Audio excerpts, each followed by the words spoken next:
Պետական եկամուտների կոմիտեի հարգելի նախագահ, նախագահի հարգելի տեղակալներ, պետական եկամուտների կոմիտեի հարգելի աշխատողներ, ուրախ եմ այսօր ձեզ տեսնելու համար եւ այս առիթի համար եւ ուրախ եմ, որ մենք լավ տրամադրությամբ ենք ամփոփում տարին եւ պետական բյուջեի եկամտային մասը վստահ ենք, որ կատարվի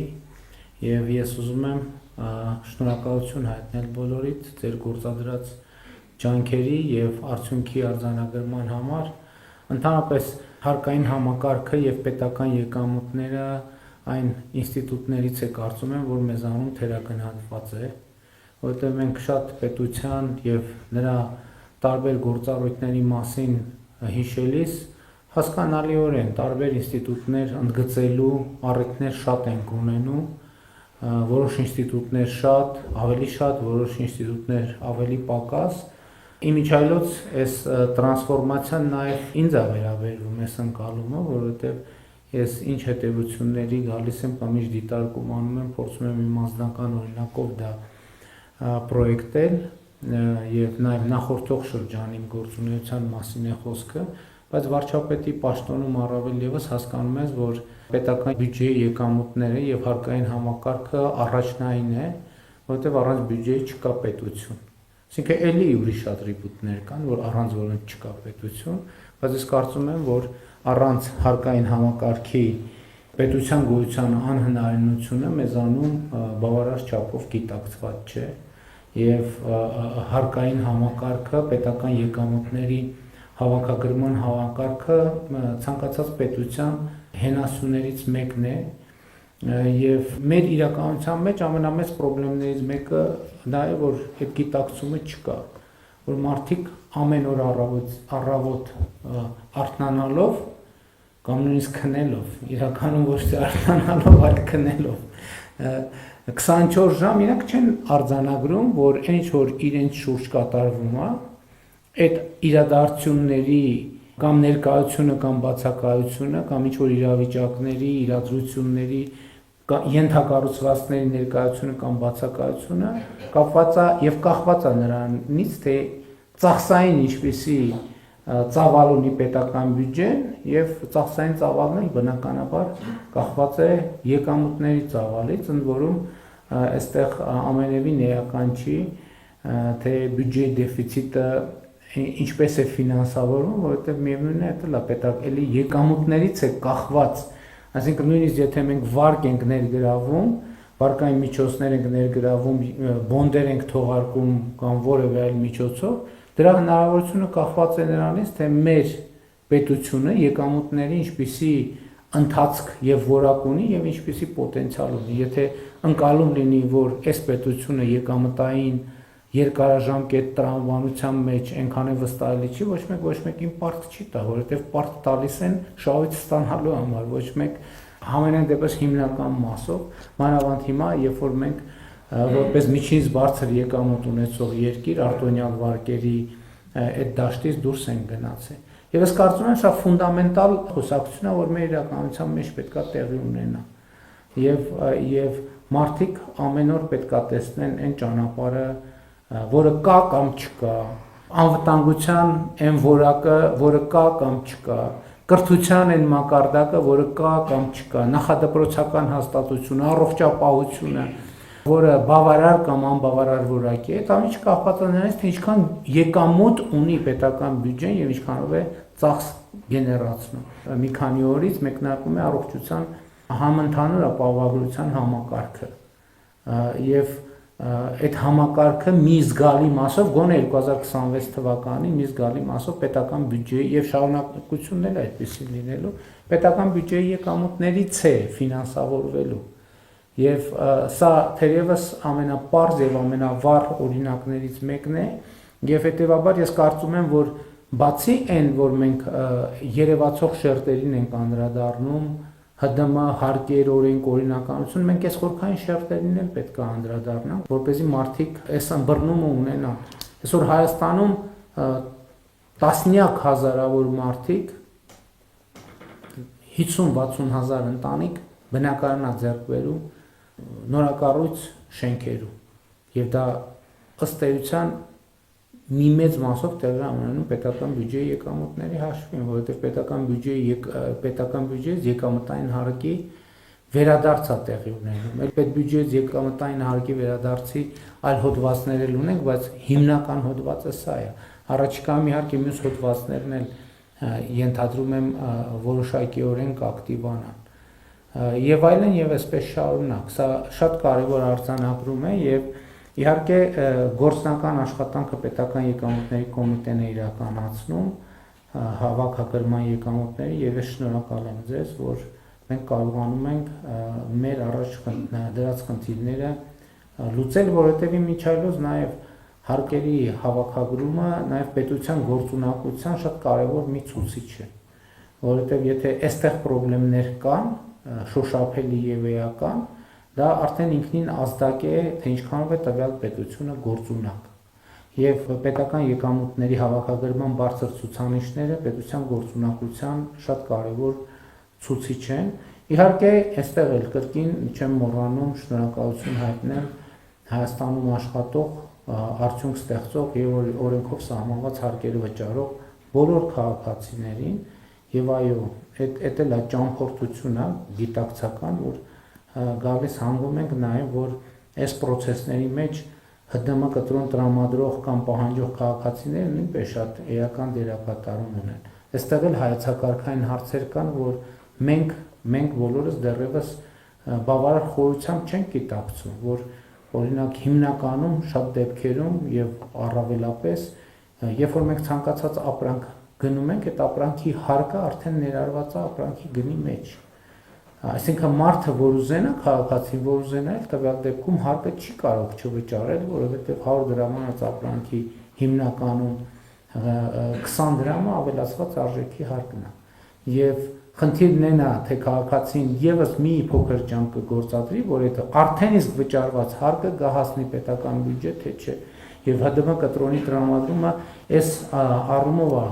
չափազանց կարևոր, եւ ես նաեւ մարդկանց կոչ եմ անում շատ տեղեր, երբ որ մենք գնում ենք, իհարկե հանրապետությունում շատ հարցեր լուծվել են, բայց շատ ավելի չլուծված հարցեր կա։ Երբ որ տարբեր բնակավայրերում, տարբեր ոլորտներում մարդիկ ասում են, դե այս չկա, հասկանալիորեն ճիշտ են ասում, եւ ես ասում եմ, եկեք վերադառնանք մեր նախորդող չգիտեմ որ ժամանակաշրջան եւ տեսնենք մեզնից յուրաքանչյուրը քանի անգամ որ առևտուր է արել եւ հեռացել է առած ՀԴՄ կտրոնի։ Ենթադրենք դրա մի որոշակի ծավալ այնուամենայնիվ տնտեսվարողը բարեխիղճ գտնված կլինի եւ ՀԴՄ կտրոն թողարկած կլինի, բայց համոզված եմ, որ մենք յուրաքանչյուրը մեր նախորդող ՀԴՄ համակարգի ներդրման օրից համոզված եմ հազարավոր, տասնյակ հազարավոր այդպիսի դեպքեր, մեզնից յուրաքանչյուր ինձնից սկսած, այդպիսի դեպքեր ունեցել ենք, որ դուրս ենք եկել մտնելով ես չենք անցել։ Հիմա որտեղ տեսնում ենք չլուծված հարց, ցանկացած ոլորտում մենք պետք է հետ գնանք եւ հիշենք։ Եվ մտովի պատկերացնենք, դա պետական եկամուտ տրիլիոնավոր դրամների մասին է խոսքը, որը մենք մի փոքր ջանք չենք գործադրել, որ դրանք հասնեն պետական բյուջե։ Այս առումով շատ կարևոր եմ համարում նաեւ, որ մենք չարհամարենք եւ հասցեագրենք այն ահազանգերը կամ բողոքները հիմա նաեւ երբեմն քաղաքական շարժման տրամաբանությամբ խոսվում է, որ մենք հարկային տերոր ենք անում եւ այլն եւ այդպես շարունակ։ Եվ այստեղ նախ կարևոր է, որ ջերմուկում տեղ ունեցած վերջին աշխատաժողովի ընթացքում մենք այս խնդրին անդրադարձանք, գործարար համայնքի հետ այս հարցերը քննարկեցինք եւ սկզբունքը այո, այդպեսին է, մեր քաղաքական մոտեցումը այսպեսին է, որ մենք ակնկալիք չունենք, որ որևէ մեկից մի լում ավել թեկուզ հարկ վերցնենք, բայց մենք հնարավոր չենք համարում, որ մեկից մի լումա պակաս հարկի գանձումը եւ սա կարևոր խնդիր է, որը մենք պետք է լուծենք։ Մենք պետք է նաեւ ասենք երկրում ահռելի ստվեր կա։ Այո, մենք հաջողություններ ունենք եւ 20 հարկեր հնա 25% ցուցանիշին կհասնենք, դա արդեն շատ իրատեսական ցուցանիշ է, բայց 2018 հեղափոխությունից հետո մենք հենց տոկոսի մասին ենք խոսում։ Հեղափոխությունից հետո երկրի տնտեսությունը 50%-ով աճել է։ Լավ մի քիչ ստվերը կրճատվել է, բայց մենք ահռելի ստվեր ունենք։ Մանավանդ հիմա այսօր ակնհայտ է, որ տեխնոլոգիաների հետ կապված ոլորտն եւ տեխնոլոգիաները օգնում են, որ ստվերի համար նոր տարածքներ բացվեն եւ այլն եւ բջջային հեռախոսները, որ դարձել են մեր կյանքի շատ կարևոր հատված, այդ ոլորտում մենք խնդիրներ ունենք եւ մենք առաջիկայում պետք է այդտեղ վճռականություն ցուցաբերենք եւ համակարգներ դնենք, որ երկրում ակտիվացված որևէ հեռախոս պետք է աշխատի այն պայմանով, երբ որ մենք տեսնենք, որ իր համար, այսինքն ինքնօրինական ճանապարհով է մուտք գործել Հայաստանի Հանրապետություն, իհարկե կլինեն դեպքեր, որ անձնական օգտագործման համար եւ այլն, բայց այս խնդիրը նույնպես մենք պետք է լուծենք։ Բայց ընդհանուր առմամբ ուզում եմ ասել, որ ստվերի կրճատման հարցում, այսպես ասած, բովանդակային պոզիտիվ մեթոդները ավելի էֆեկտիվ են դուրս գալիս ի վերջո։ Եկեք վերադառնանք 2019 թվական, երբ որ մենք հարկային համահարթ համակարգ ստեղծեցինք 20% եկամտային հարկ։ Այն ժամանակ շատ մեծ մտավախություններ կային եւ մտահոգություններ կային, թե պետական բյուջեի եկամուտները կկրճատվեն, մենք հարկերը կրճատում ենք, բայց մենք էականորեն ընդհանուր 30-35, 27 23-ից դարձրինք 20% եկամտային հարկ եւ մենք ինչ էֆեկտ տեսանք։ Եկամտային հարկի գեներացումը էականորեն ավելացավ, աշխատատեղերը ավելացան, իհարկե մի մասը ստվերից դուրս եկավ, մի մասը տնտեսական աճի հետ նոր աշխատատեղեր ստեղծվեցին եւ ես շարունակաբար հիմա աշխատատեղերի աճը մասամբ նաեւ կապում եմ այն բարեփոխումների հետ, որ իրականացնում ենք։ Մասնավորապես համընդհանուր հայտարարագրման եկամուտների համակարգը, երբ որ մարդիկ կոնկրետ շահագրգռություն են ստանում, որ իրենք եկամտային հարկից վերադարձ ստանան։ Հիմա ես սկզբից ճիշտ է շատ մի քիչ նեղվում էի, որ մենք առողջության ապահովագրության համակարգը 200,000 դրամ եւ ավել աշխատավարձ ստացողների համար ենք ներդնում, մտածելով, որ այնուամենայնիվ սոցիալապես ավելի խոցելի խավի համար մենք այդ հնարավորությունը չենք բացում, բայց հետո երկար մտածելուց եկանք այնտեղ, որ այստեղ էլ կա ստվերային աշխատավարձերը ստվերից հանելու պոտենցիալ։ Մենք ուզում ենք մարդկանց շահագրգռենք, որպեսզի իրենք գնան իրանց գործատուներին, ասեն իմ աշխատավարձը իրականում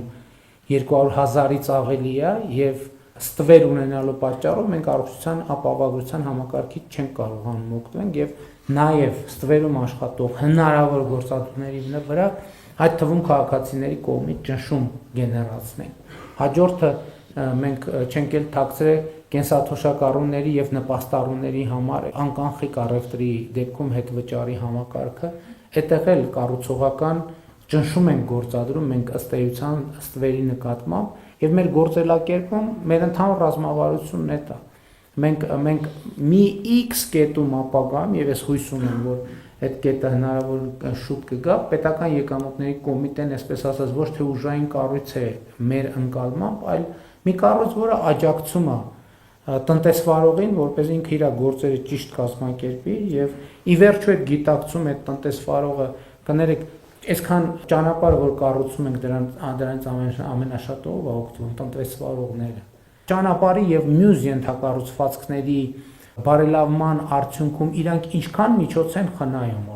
օրինակ եթե ճանապարհները քանդված լինեն ինչքան վնաս կկրեին իրանք ընդ որում ճանապարհը ամենապրիմիտիվ օրինակն է ես դրա համար անընդհատ կենտրոնանում եմ այդ օրինակի ոչ մեկ էս հաշվարկը չունի բացարձակապես որ ես չեմ հավատում որ մի տնտեսվարող կա բայց հիմա եթե այդտեղ էլ քանի որ իրանք ստվերում են աշխատել ցավոք շատերը այս հաշվարկը չի լինի որովհետեւ եթե իրանք հաշվարկ ունենային օրինակ 10 տարի առաջ իրանք մեքենաների նորոգման եւ այլնի վրա ինչքան գումար են ծախսել այսօր կարող են այդ գումարը տեսնել որպես հնարավոր խնայողություն կամ պոտենցիալ եկամուտ բայց ակնհայտ է որ այդպիսի տողեր կան բայց այդ տողերի հետ ոչ մեկ չի առնչվում որովհետեւ մեր ոչ մի վիճակագրություն սրա մասին չի ասում դրոշմավորման ծրագրի հետ կապված ելի մենք շատ բարդ ճանապարհ ենք անցել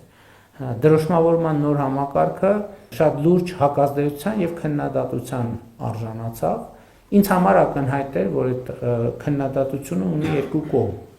մի մասը նեգատիվ լոբինգ է այսինքն որովհետեւ ակնհայտ է դրոշմավորման նոր համակարգը ինչով է ինձ համար անձամբ գրավիչ որ մենք կարողանում ենք ամեն մի շիշ գարեջուրը արտադրության պահից միջև սպառման պահը ընդ որում իմանալով դա սպառվել է սրճարանում, ռեստորանում, թե մարդ տարել է տուն, որը մի շաբաթ հետո պիտի սպառել, այս մակարդակի մենք կարողանալու ենք առնվազն կամ հիմա աշխատում ենք այդ համակարգի վրա հետագծելիություն ապահովել։ Այս դեպքում ոչ հատուկ օպերացիաների կարիք կլինի, որովհետև հաշվարկը պարզ ցույց կտա, եւ հիմա մենք նույնիսկ առաջին արդյունքներն էինք արձանագրել շատ մակերեսային ներդրման փուլում։ Երբ որ մենք տեսել ենք, որ նույն ապրանքը, այսինքն պարզ է, չէ՞, դրոշմավորումը ասում է, այս գրիչը ունիկալացնում է, ինքը ոչ թե կոպիտ ասած ուղղակի գրիչ է, ինքը անուն ազգանուն անձնագրի համարով դառնում է գրիչ։ Եվ մենք տեսել ենք, որ համակարգը երբեմն մեզ ցույց է տալիս, որ այս մի գրիչը 1000 անգամ վաճառվել է օրինակ։ Եվ մենք հասկանում ենք, որ դա չի կարող տեղի ունենա եւ խնդրեմ կա, ընդ որում սա մեզ թույլ է տալիս, որ խոշոր խնդիրների տեղը մենք տեղորոշենք, ռիսկերի գնահատման համակարգ ենք ասում, բայց մենք իմանանք, որտեղ գնանք ստվերը փնտրենք։ Բայց մյուս կողմից էլ կար խնդիր գների գնագոյացման հետ կապված եւ վճարման համակարգերի հետ կապված, եւ մենք որոշեցինք նաեւ քննադատությունները լսել, եւ այդ քննադատությունները լսելու արդյունքում մենք եկանք այն եզրակացության, որ մենք գները ոչ միայն երեք կայացրինք, չէ՞, նիստով այդ որոշումը չզեկուցող հարցերի փաթեթով, ոչ միայն գները իջեցրինք, այլև սահմանել ենք նաև համակարգ, որ նախկինում այսօրվա սահմանած գնից 2025 թվականի հունվարի 1-ից հետո սահմանած գնից ավել վճարված գինը տնտեսվարողներին մենք հնդածած հաշվանցումով կվերադարձնենք, այս էլ են տրամաբանության, որ ոչ մի լումա ավել, բայց նաև ոչ մի լումա պակաս, եւ այս առումով իհարկե մենք պետքա ավելի բան դարձնենք, պետական եկամուտների կոմիտեի նկատմամբ վստահությունը մեծացնենք այսպիսի մեթոդներով, ընդ որում նախորդ տարի էլ մենք ամենաուժային կտորը քննչական հատվածը տարանք քննչական կոմիտեում, կենտրոնացրինք, որը իմ կարծիքով ահագին էֆեկտիվ է, բայց մյուս կողմից էլ այդտեղ մենք պետք է համոզված լինենք, որ այսպես ասած չենք գերգործադրում այն հնարավորությունները, որը կա, եւ այստեղ էլ մենք գործարար համայնքի հետ խոսակցության եւ հաղորդակցության մեջ ենք, բայց ընդհանուր առմամբ հենց այս փափուկ գործիքները, որ մենք կիրառենք, դա հնարավորություն է տալու ընդհանուր առմամբ պետական եկամուտների կոմիտեն եւ ծառայության աշխատանքի իմաստն ու բովանդակությունը կերպափոխել,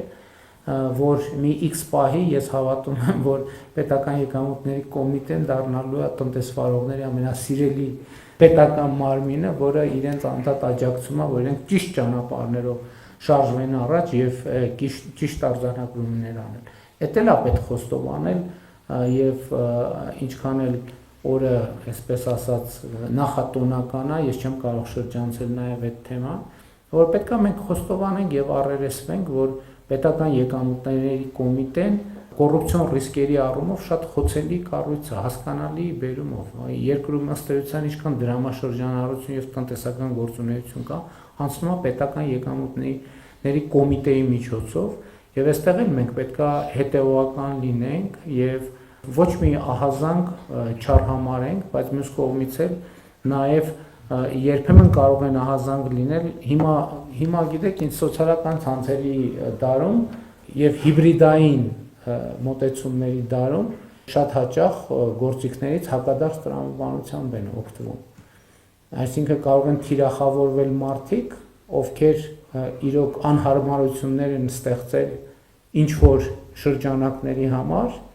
եւ նրանք այդ ձևով կարող են թիրախավորվել ուղղակի առնվազն այդ սկզբունքային աշխատանքի կամքը կոտրելու համար։ Այս մի ուղղությունն է։ Երկրորդ ուղղությունն էլ կա, որոնք սոցիալական ցանցերում կարող են իրական տեղեկություն լինել կամ ոչ միայն սոցիալական ցանցերում եւ իմ մոտեցումն է նա, որ մենք պետքա հարցերի պատասխաններ ունենանք։ Մենք չպետք է ոչ մեղավորության, բայց ինչքան էլ բարդ է, ոչ էլ այս դեպքում մեր ծառայողական մակարդակում ոչ էլ անմեղության կանխավարկածով առաջնորդվենք, մենք պետքա հստակ բոլոր հարցերի հետևից գնանք եւ պատասխաններ իմանանք եւ նաեւ հանրությանը տանք կոնկրետ հարցերի պատասխաններ։ Ընթացող 2026 թվականին բացի այն գործառույթները, որը մենք գիտենք պետական եկամուտների կոմիտեի համար, մի մեծ դաշտ է բացվելու եւ այդ դաշտը կապված է խաղաղության խաչմերուկ նախագծի շրջանակներում թրիփ ուղի նախագծի իրագործման գործնական փուլի հետ։ Մենք 26 թվականին գործնական փուլ ենք մտնելու բայց այս առիթը ինչպես ասել եմ օգտագործելու ենք մեր բոլոր մաքսային կետերում տեխնիկական եւ բովանդակային հագեցվածության բոլորովին նոր մակարդակի հասնելու համար եւ սա մեզ համար մարտահրավեր է, բայց մյուս կողմից էլ շատ մեծ հնարավորություն է, որովհետեւ մենք այսօր 2025 թվականի օգոստոսի 8-ի համաձայնությունների բերումով ժամանակակից բոլոր տեխնոլոգիաներին հասանելիության հնարավորություն ունենք եւ այդ տեխնոլոգիաները մեզ օգնելու են, որպեսզի մենք ավելի որակով իրականացնենք մեր աշխատանքը, ընդ որում մենք զարգացումներ սպասում ենք ոչ միայն Հայաստան-Ադրբեջան սահմանին, մենք զարգացումներ սպասում ենք Հայաստան-Թուրքիա սահմանին եւ այդ զարգացումները արդեն մասամբ տեղի են ունենում, գիտեք, որ արդեն Ադրբեջանի տարածքով գնացքներ են գալիս Հայաստանի Հանրապետություն, դեռ հակառակ ուղղությամբ գնացքներ չեն գնում եւ դա հիմնականում կապված է նրա հետ, որովհետեւ 30 տարի, այսինքն նախորդող շրջանում մեր տնտեսությունը մի քիչ զվարճալի է դա հնչում, բայց իրականությունը դա է ֆուրի ծավալով է իր պլանավորում իրականացնել, իսկ գնացքը բեռնել եւ գնացքով ապրանք արտահանել մեզ համար բոլորովին նոր բան է։ Ըստ էության մենք գնացքով լիարժեք արտահանել ենք թերևս մենակ խտանյութ հիմնականում։ Հիմա մենք պետք է արդեն տնտեսական լոգիստիկ նոր կարողություններ ձևավորվեն Հայաստանում կազմակերպչական իմաստով, որպես տնտեսությունը կարողանա հասկանալ ինչպես կարելի է գնացք բեռնել եւ ինչն է որ կարելի է գնացքով արտահանել եւ ինչն է որ ոչ մի կերպ հնարավոր չի գնացքով արտահանել եւ իհարկե այս ամեն ինչը մեր տնտեսության դիվերսիֆիկացիայի նոր հնարավորություններ է բացում։ Մենք տեսեք Եվրասիական տնտեսական միության անդամ ենք, բայց եթե օրինակ նայենք Հայաստան, Қырғызստան եւ Հայաստան Ղազախստան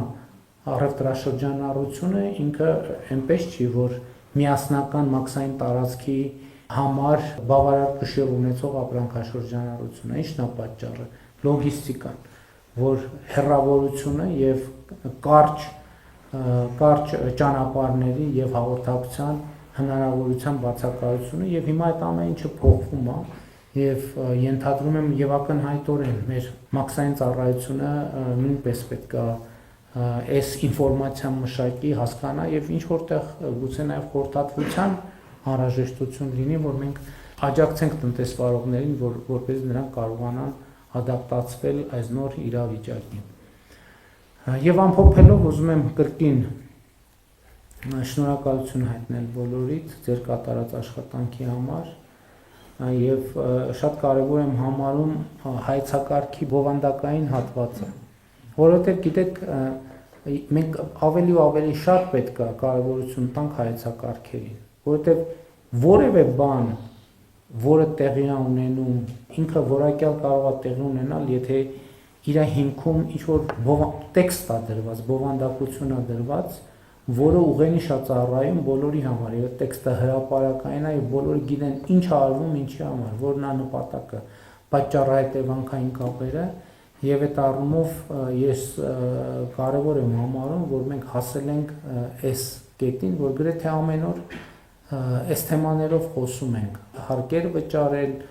այդ նոր հայեցակարգը, որը շատ կարևոր է, պետք է գիտակցվի վերջո, որ Հայաստանի Հանրապետություն իրոք չկա ոչ մի ընտանիք, բառից բուն իմաստով, ոչ մի ընտանիք, այդ ընտանիքների թիվը 0 է, որ ինքը իր կարիքների համար ավելի շատ գումար է ծախսում, քան Հայաստանի Հանրապետության պետական բյուջեն։ Նույնիսկ ամենաունևոր ընտանիքների դեպքում սա 100% ճշմարտություն է։ Պետական բյուջեն է Հայաստանի Հանրապետության ցանկացած ընտանիքի բարեկեցության թիվ 1 աղբյուրը։ Եվ իմ համոզմունքը նաև այն է, եւ դա գնալով ավելի հիմնավորվում, որ Հայաստանի Հանրապետության յուրաքանչյուր ընտանիքի եւ մարդու բարեկեցությունը առաջին հերթին կախված չի նրանից, թե ինքը ինչքան է ծախսում իր բարեկեցությունը ապահովելու համար, առաջին հերթին կախված է նրանից, թե պետական եւ համայնքային բյուջեները ինչքան են ծախսում իր բարեկեցությունը ապահովելու համար։ Բայց ելի եմ ասում, այդ ամեն ինչի աղբյուրը, այդ ամեն ինչի առաջին օպերատորը պետական եկամուտների կոմիտեն է եւ նրա աշխատողները, համակարգը Եվ ես ուրախ եմ արձանագրել, որ մենք գնում ենք կայացման ճանապարհով։ Մենք անթերի չենք։ Պետական եւ ոչ պետական համակարգում եւ Հայաստանի Հանրապետությունում չկա ոչ անձ, ոչ ինստիտուտ, ոչ կազմակերպություն, որը անթերի է։ Դա բացառված է եւ մենք չպետք է ձգտենք այս նպատակի։ Եթե մենք ձգտենք, որ մենք պետք է ունենանք անթերի մարդիկ, անթերի կառույցներ, այդ նշանակում է, որ մենք որոշել ենք կյանքը կանգնացնել, որովհետեւ ի վերջո զարգացումը նաեւ էվոլյուցիան մուտացիաների արդյունքում ձևավորված գործընթաց է։ Մենք խնդիրների հանդիպելիս արձանագրում ենք մեր թերությունները, բայց նաեւ աշխատում ենք այդ թերությունները վերացնելու ուղղությամբ եւ կարծում եմ, որ պետական եկամուտների կոմիտեն այդպիսի օրինակ է թերությունները արձանագրելու եւ դրանց շփման ուղղությամբ աշխատելու, ինչի համար շնորհակալություն եմ հայտնում բոլորիդ։ Այսքան։